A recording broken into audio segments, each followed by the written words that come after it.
Alright everyone, welcome back. In this lesson we are going to talk about cuts. Now I'm not talking about any major cuts or cutting different groups apart, but really relatively simple cuts. For example, if we're getting into a position where we are on the edge and our opponent is now about to block the territory and before we would play simple moves like this and tell them to encourage them to block, right? Well, now, once they're used to this, once they're used to blocking their territory, you want to start pushing a little bit.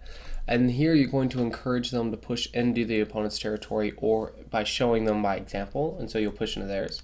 And this will leave cutting points.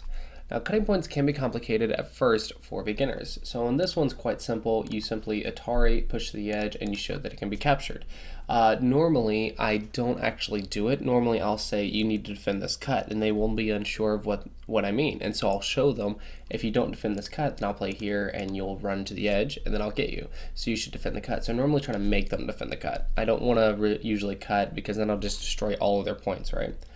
So I normally set up a cut like so, and then after which I will keep doing that, and then I'll encourage them to do it. So because now they'll be playing moves where they'll come down, and so I'll start encouraging them. It's like, that's a good move, and I'll tell them it's a good move. I don't want to discourage them from playing the move. I want to encourage them to play slightly better. So I will say that's a good move.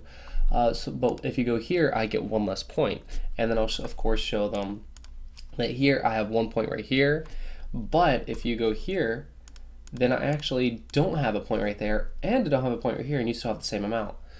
So I will encourage them to start playing this Hane as well. So this is where I'll introduce the cuts, is the cutting points right there, and I'll also start paying attention to cuts in the center. Now the cuts in the center don't always come up.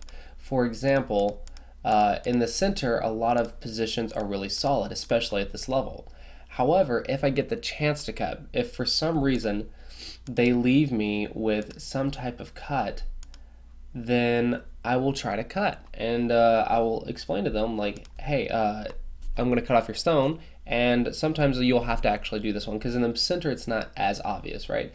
So they'll play some move and they'll leave a stone that may seem obvious to us, but to them it doesn't seem obvious, and you'll be surprised how many obvious looking moves will come up in a game with a beginner. But it's your job to decide whether or not you should punish it or teach it now or teach it later.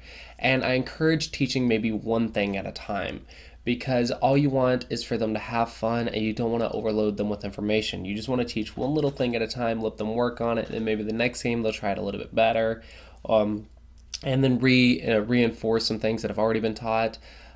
So in this case, normally before introducing cuts, I would just play here and actually force them to connect and then tell them to block.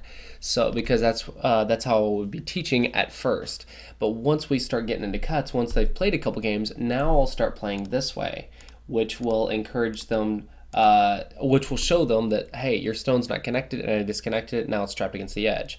And once it's trapped against the edge like this, once they've played several games, they'll realize, oh, there's nowhere to go, and some of them will actually leave it as is, or some of them will try to play here, in which case you block, they'll connect, you just capture.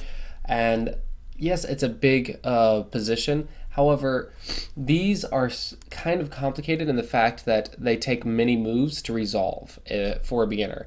So for us, it may seem obvious that this stone's about to die or it can't run anywhere, but for a beginner, this is a very, very long variation. Let's see, it's 1, 2, 3, 4, 5, 6, 7, 8, 9 moves, and a beginner can't read 2 moves. So this can be complicated for a beginner, and if something like this happens, just say, so that's why you can't lead the cut. Do you want to try again and this time look up for the cuts or something? Or normally I might try and stop and restart because I don't want them to play with such a discouraging board. I want them to have a position where they're comfortable, where they work with it, and they can make points. So if something like this comes up, normally I will encourage them to fix their cut, and if they don't, or it's something that they just don't understand, then I'll just show them. And then we'll play it this way, and we'll play it here, and now we get to this. And so I may even go back. I may even say, if you don't want to start a game or something, or maybe I'll just say, let's go back, and that's why you should fix. And then I'll tell them, fix the cut. And then I'll maybe try and make it a little bit better. Just fix here, but if they fix here, that's fine, as long as they're fixing cut. Our goal isn't to make them play the absolute best move, it's to make them play the concept that they're learning at that time. And in this case, it'd be cuts. So as long as they're fixing the cuts, don't do anything crazy. For now, for this lesson, I would say start encouraging the Hanes and just watch out for the cutting points. So the first and second line cutting points. The cuts in the middle game, if they come up, maybe you can explain it a little bit, but as long as they're not too complicated. And then just say keep your stones connected to make sure your stones don't get cut off. So for example, if it's like this and he goes here, well, it's like, oh, well, you didn't block.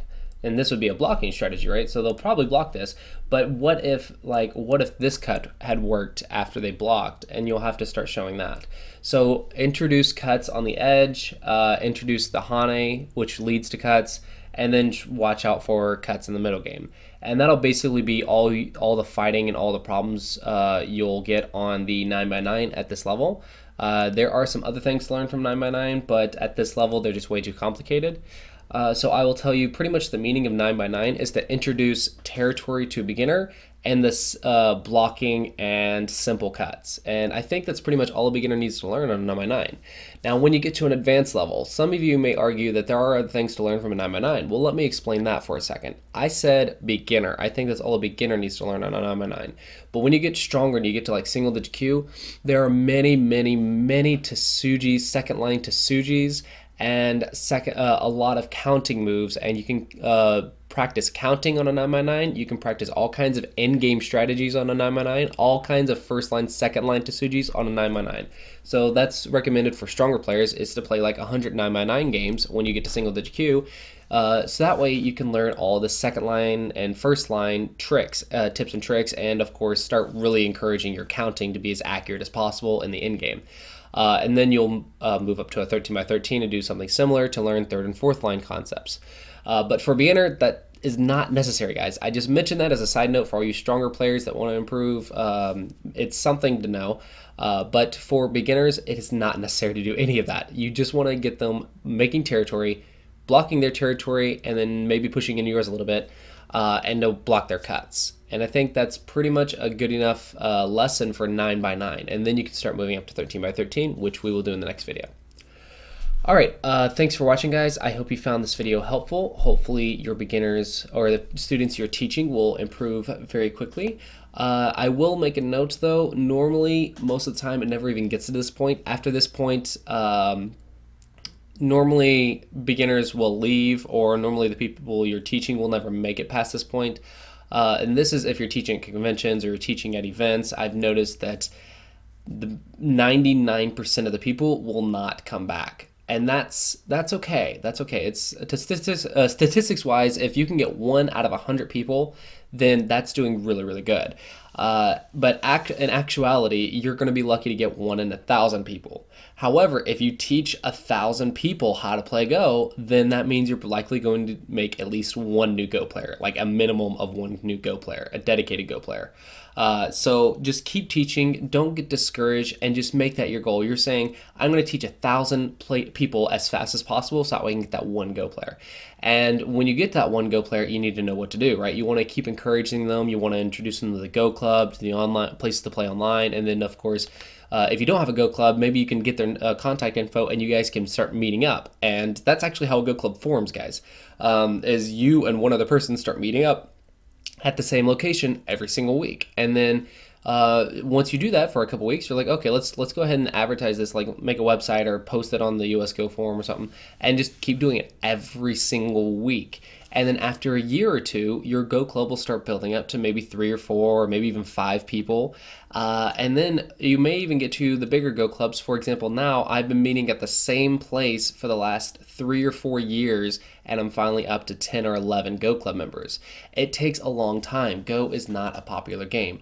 But it's okay, don't get discouraged. All you're doing is just teaching 1 Go player at a time and getting 1 new Go player at a time, and then just play every week and keep practicing. But yeah, anyway, hope you guys enjoyed that. Thanks for watching, and I will see you guys in the next video. Hey everyone, thanks for watching. If you liked this video, then please consider subscribing to my channel. Otherwise, go ahead and click on the next video. And if you want to support me creating this series and other Go series alike, then please consider supporting me on Patreon. As always, thanks for watching, and I'll see you guys next time.